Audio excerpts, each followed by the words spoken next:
that has oxbow that was long since plugged. We're going to reestablish that.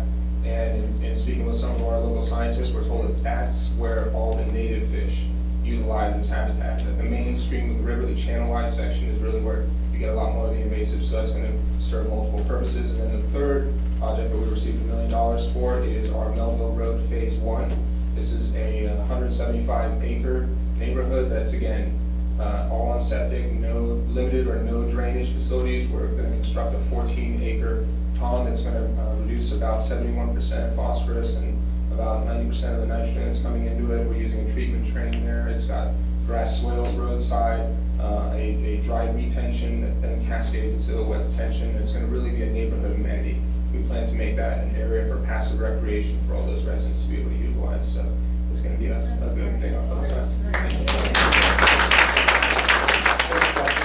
We're so glad he's here. We made a decision Monday at the board that we got to reach out to St. Lucie County. You know, just like our county, I mean, our counterpart in St. Lucie County, Patrick, is going to help us really understand the North Fork. I mean, we wind up there 23 miles north, almost to White City, and it's a beautiful part of the river. It's an aquatic reserve, and they are actually doing projects like that to protect and help the river. So remember, that's part of our river. The St. Lucie River goes way up there to the North Fork and the South Fork.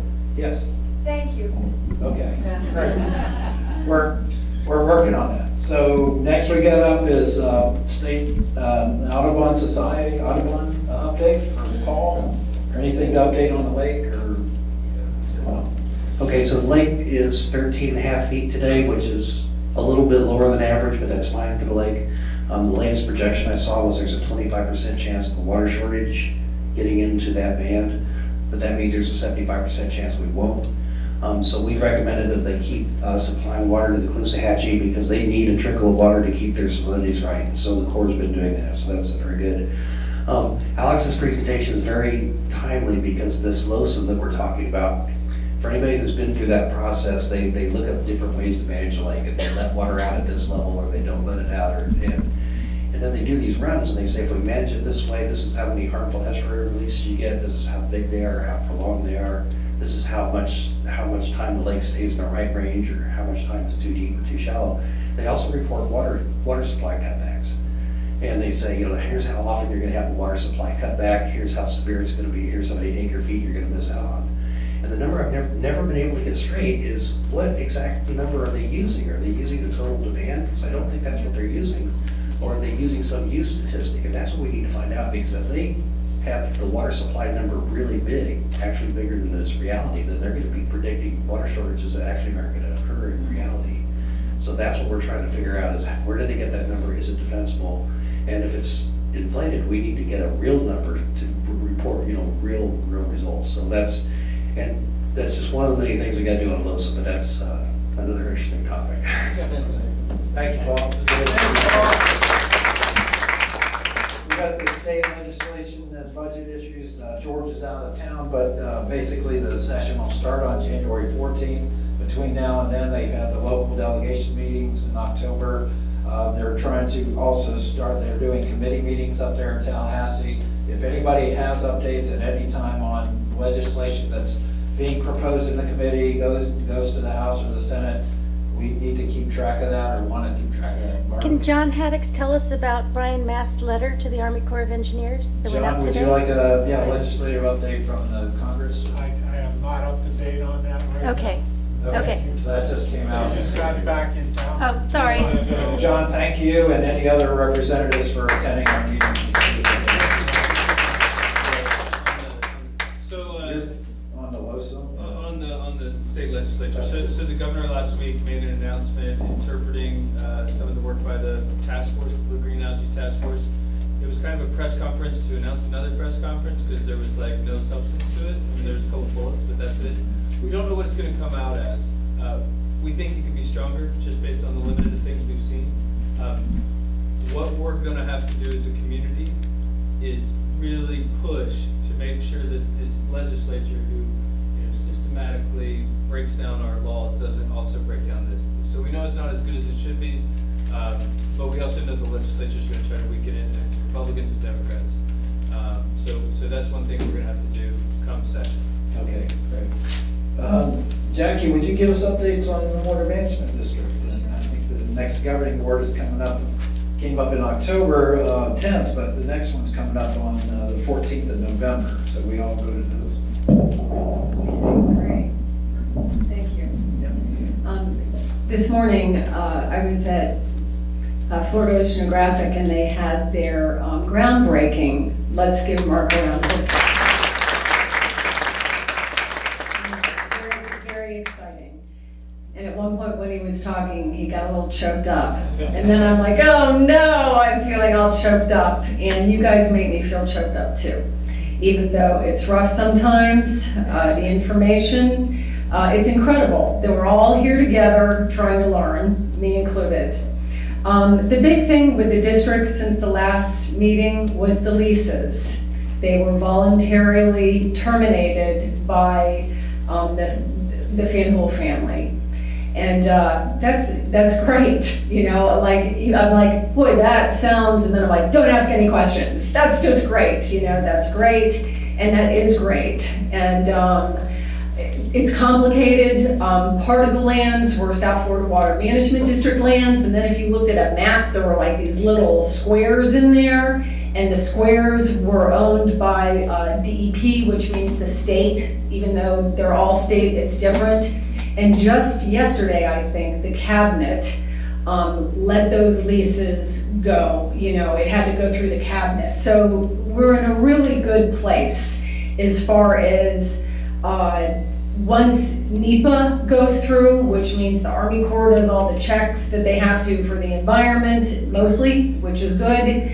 Hopefully, the district says we're gonna start the STA, you know, in digging it in January, hopefully. Well, I've been around long enough to know that probably means June.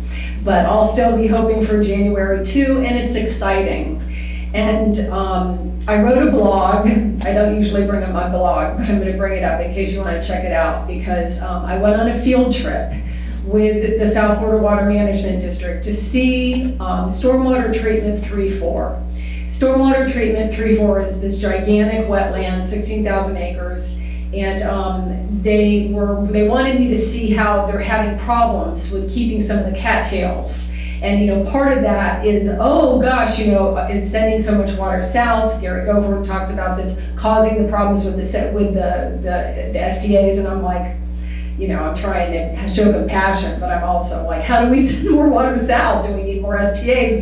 You know, what do we need? So, but it was incredible for me to be able to go out there and see this.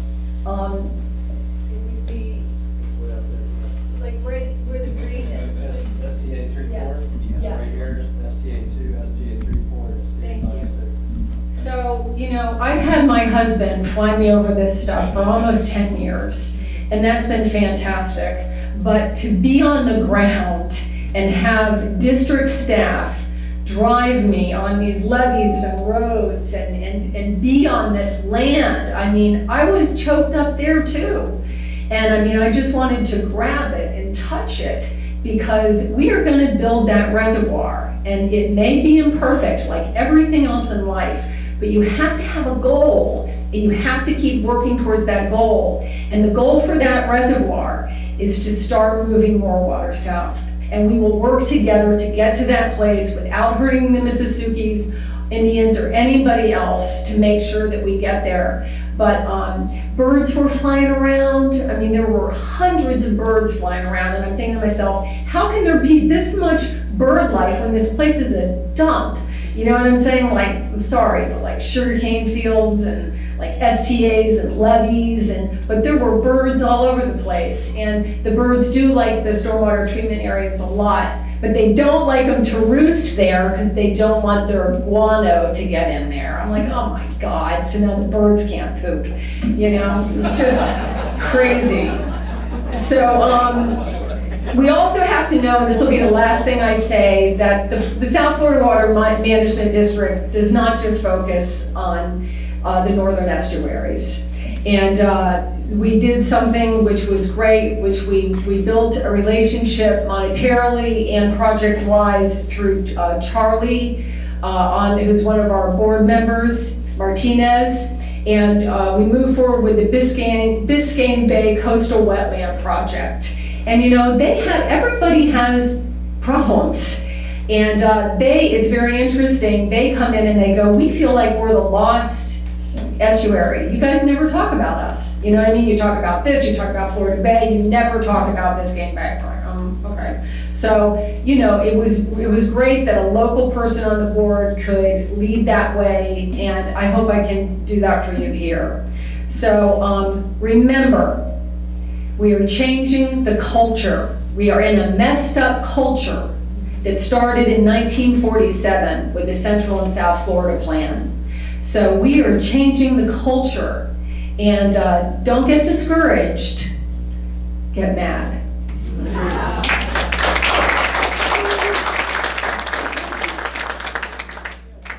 Next was kind of the LOSUM issues. We talked about the 2 PDT meetings. I don't know really, we have much update right now. Going into our Rivers Coalition updates, Dan Merritt's filling in for Todd on the Speakers Bureau. Dan, take it away. Well, evidently you told him I did okay last month, because he sent me back this month and left town. So, again, no real activity over the last month. It's up to us to get out and let our folks know and our organizations that we have a Speakers Bureau. Please do what you can to get the Speakers Bureau, Jim Harder, Todd, and others in front of your organizations. And remember our objective. How much water do we want coming this way? Zero. All right. Thank you. Very good. Nikki.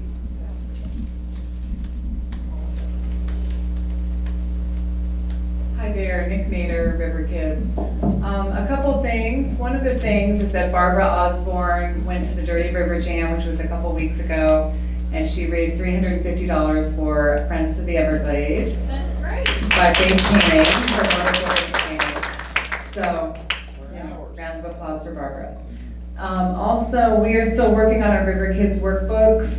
We are going to be out with a new workbook in the spring, hopefully, and we are working on some funding for that. But we're also changing it up a little bit. The workbooks of the last 4 years or so have been geared for the second graders, and every single second grader in Martin County school system has received one of those over the last 4 years. But we are gearing it now towards the 5th grade, and we have gotten pretty close approval from our science coordinator at Martin County that the science lab teachers of every elementary school in Martin County will be accepting the workbook and actually using it in their curriculum. So it will actually be taught in the Martin County school systems, which is very exciting. And John again is preparing for that. We're going to have a meeting in the next month or two with one of the main teachers at Felix Williams Elementary that has been very supportive of our workbook and her classes, and she's really gung-ho. So we're going to get a group of people together. Who was that? Christina Radcliffe and a few other folks. So we'll be working on that, and just thank you for all your support, and nothing new on the horizon there. So thank you.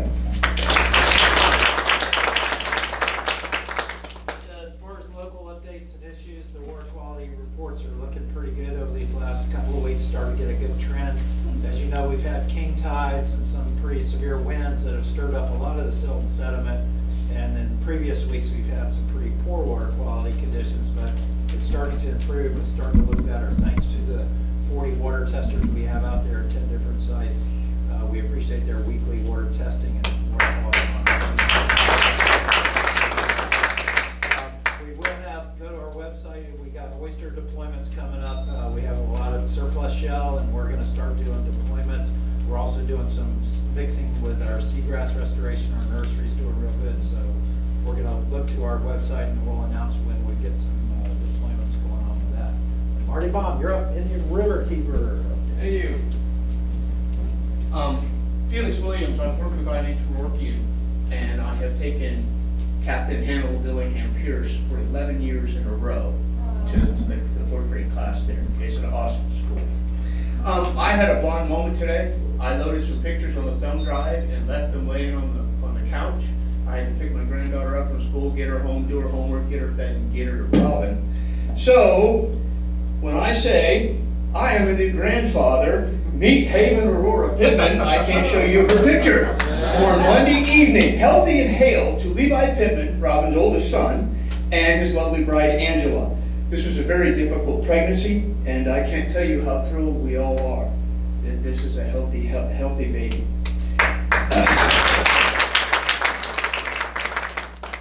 For me, this is what I fight for. The children, all children, upstream, downstream. There's no NIMBY in Marty or any other Florida waterkeeper. Scientist John Capice, formerly of Colusa Waterkeeper, is now your Kissimmee Waterkeeper. This upstream gap in attention and protection is something that we've been trying to close for years. Dr. Capice has a multi-year relationship with Dr. Paul Gray, and Paul lives in that watershed, so they'll be working together. This is a serious win-win for all of us, especially those of us looking for upstream and point source protections before the polluted water arrives at our doorstep. Waterkeeper Florida has stepped up to support Maggie, not only individually, but collectively as an entity. There's 14 of us now. It is likely that Attorney Ronaldo Diaz, our Lake Worth waterkeeper, will craft all of this stuff for us. We're hoping that this goes to the Supreme Court and they allow us to go, do our thing in front of them. We are collectively engaged in the harmful algal bloom task force and the upcoming triennial review. We've been fighting these guys back into the Scott administration, trying to get cyanobacteria looked at and put, limits set, and all these things. So, during the Rivers Coalition summer break, your Rivers Coalition Executive Committee had a meeting.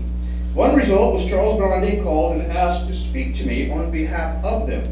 We met at Indian Riverside Park, and Charles went on to tell me that the Executive Committee had 3 items that they wished to discuss with me, and that these were not his words, but theirs. I expected this talk. I did. Actually, I expected Charles to tell me Indian Riverkeeper had been voted off the RC board. I knew they were very unhappy with my telling the truth in my report to you about what happened when I opposed the bill HR 6700. I told Charles that I did not think the same circumstances would happen again, and I would talk to him first if it did.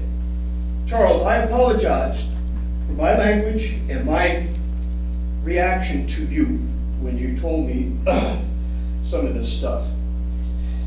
The previous report was part of my discussion with Charles, the one that I'm talking about here. But you see, that was the second thing a Rivers Coalition concern. What shocked me, and what was totally unexpected, was that the truthful report I gave you was not their greatest concern. The number one concern of the Rivers Coalition Executive Committee, the first thing discussed with me was this: we think you need to quit talking about the Miccosukee tribe. Now, I couldn't believe what I had just heard.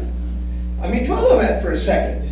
What that means to you, that you were not given any voice in that huge policy change, one meant to maybe hide the truth from you? I just don't get it. Marty, we didn't say that. Charles said these things to me. Talk to me afterwards. I'm appalled that there are 3 former waterkeepers and 1 active on the executive committee board, and they were part of the vote. Florida's other waterkeepers are as shocked as I am. I think we should see the minutes of that discussion and vote. Who said what and who voted what? You could demand that. It might answer what is politically driving this organization to abandon the moral high ground for the first time in more than 20 years of our existence. To Charles, I accuse the Rivers Coalition of going NIMBY, not in my backyard. I was and am. Marty, No. What? That's what I'm trying to do. This is No. not an argument you need to present here at this point in time. We asked. Okay, once again, the Rivers Coalition is trying to shut me up so that you can't hear my report. This has depth. It's not a report, Marty. It is a report. I had a conversation, you took a vote, I had a conversation with Charles, and he said these things to me. That is what he said. Marty. It's not a report, Marty, it's an opinion. Marty, your thoughts and opinions. Okay, I'm done with this. All right, thank you. All right. Bullshit. guys are lying. No, we aren't lying. The hell you We didn't are. say Every that. damn one of you. I'm proud of this room and ashamed of them. All of them. All right. See ya, take care. I'm sorry for that. I mean, Marty has his opinions and his thoughts. We, after the last outburst between that and him and Alex doing that, we went to both parties, we said, we can't have that kind of outburst here in this meeting. And I'm in sorry, truth, he's that entitled was to his never opinions. part of our He's conversation. entitled to his reports, and we appreciate his reports on the Indian River, but it's gotten to the point of this real outburst of these kind of things, and it's just not appropriate. And I apologize for that. I mean, this is The really, meeting was strictly about his outburst. this is about his outburst. It had nothing to do with the Miccosukee tribe. We did not denounce anything like that. We, as Jackie said, we were working to try to work with it. So, Charles, I was really surprised. I'm sorry that he personally went after you too, so apologize for that. Yeah, let's have some updates. We got a rally for the river that's coming up on November 16th, right here at Flagler Park. There are over 14 people that are participating in that. We did it last year, it was a good turnout, so got some little handouts here and flyers. Also, the Everglades Coalition Conference is coming up in January over in Captiva. It's got a great agenda, lots of good information and breakouts coming up on that. And I didn't mention at the beginning of the time, but I was hoping that we could all put our phones on airplane mode to kind of keep the noise out. Also, the volunteers, as Nikki mentioned, we've been leaving a lot up to Barbara and Bruce to help volunteer, to help set up at these meetings and everything. We really want what we realize is that we really need some help. And Kenny Hinkle, who has had an injury recently, a very serious injury, has kind of, he was our chair of our events and kind of volunteer committee. So I've asked Michelle to step up, and Michelle Wiley to step up and help do that in his place for now. So, but we also, Barbara, don't we have a sign-up sheet out front? So please- Right on that back table. So on the back table, there's 2 sign-up sheets, one's for. No, one sign-up sheet with an events list or a tables and chairs Yeah, list. so if you could help volunteer for events and stuff coming up, like maybe Rally for the River on the 16th. Yeah. Please sign up for that, and for helping set up or break down the chairs after the meeting, because every time we come, of course, the city has it set up for the city meetings, and we have to set it up this way for our meetings, but then afterwards, we ask if you have some time to sit around, we can quickly all work together, set up the chairs again, and do that. To turn in the name tags, thank you very much, Bruce and Barbara, for doing name tags, that's really great. Helps us all know each other. And when you leave today, put them back on the table. Yes, sir, another membership. No, this is real quick. Most of this is above my pay grade, but something was said at the last meeting that really just struck with me. And I shared it with the people on the League of Women Voters Natural Resources Committee, which is statewide, and they agreed. And Jackie said it again tonight, there has been a cultural shift at the South Florida Water Management District Board. And last month, somebody added, and also at the Army Corps of Engineers. And I think that is a landmark thing, that in all the battles going on, that to me, this is the most positive thing that's happened as an amateur. This is the most positive thing that's happened in a long, long time. Yeah, I think it's evident, as you say, from the participation of the Corps and the district at our local meetings, at our local gatherings. I mean, Andrew Kelly came to Stuart for our local water forum, and he's been very vocal at all these different meetings. So the Corps is really trying to reach out and engage the public. They're trying to be transparent in all the LOSA meetings, and as well as the district. And the district governing board is truly responding to a lot of our call out for them. So it's as you say, it's a cultural shift, a cultural change. Other member reports? Yeah, I just wanted to say this is the Martin County Native Plant. We have our program for this year, and November 5th, we're having Brenda Lines from Blowing Rock talk about propagation program at her, down at that preserve, and that's at the Indian River State College. And then also there's going to be a workshop. We always have our meeting on the first Tuesday, and then Saturday we have a field trip where we do something, and that's going to be at the extension office where in their shade, it's called the Shade House, where they will be doing propagation. It's really gonna be interesting.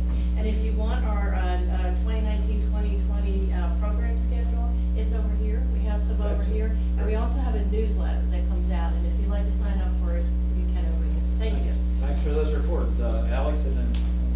I just want to say thank you on behalf of Friends of the Everglades for everybody that helped out with the Dirty River Jam and supported us. That's a really big deal for us. It meant a lot, and we really appreciate it.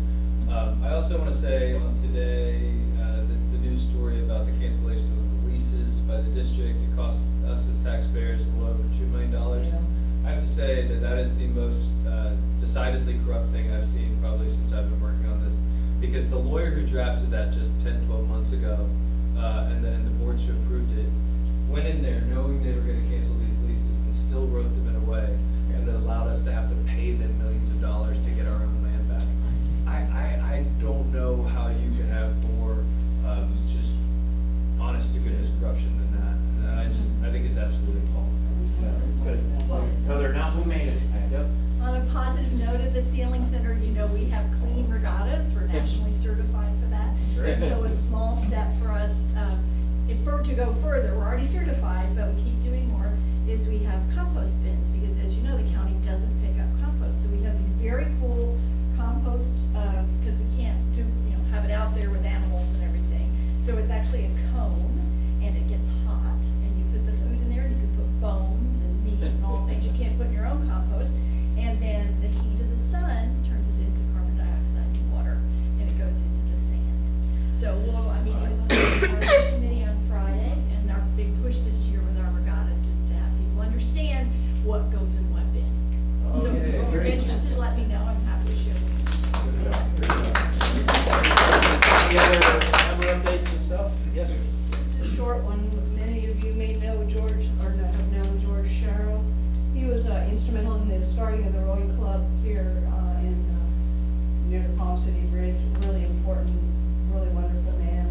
The rowing club has done a lot in terms of clean exercise for people, especially the juniors programs and whatnot. He unfortunately died a couple of weeks ago, and one of the things he wanted was that if people made donations, they'd make them basically to the Women's Coalition Defense Fund. And to the best of my knowledge, somewhere over $2,000 has come in from people all over the country who just support the clean river and anything that they can do to make our situation better. So, thank you. So good to go. We appreciate Patrick and coming and Katie, Martin County. I got one positive note that's coming up this Monday. City of Stuart will be having its second vote on its 2 plastic ordinances to regulate plastic in the city of Stuart. I hope that's a positive note for everyone. The first vote passed 5-0, and we held 3 public workshops and encouraged all input and tried to do the best that we are allowed to as a municipality. So that's coming up This Monday at the regular meeting will be the second of our 2 required votes to pass 2 separate ordinances. Okay, great. Yes, ma'am.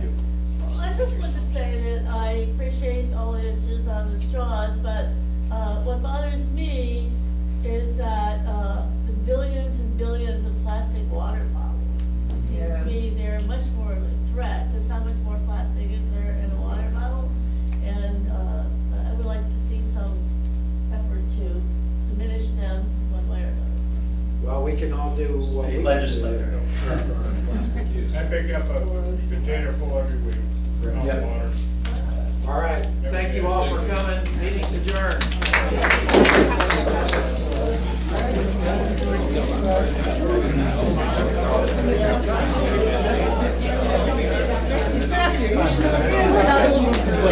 Bit of fireworks toward the end. I'm so used to it. I mean, I'm working in Washington. Oh, that was wild for you, huh? I've seen it all. I was there when the ladies were big. They had that and they would come into the this is the United States House, and then greater ruckus, and they would be like sitting next to me. Sometimes then the C-SPAN camera would pan. Oh, no. The cops would be hanging them out. Who are you? Take it out.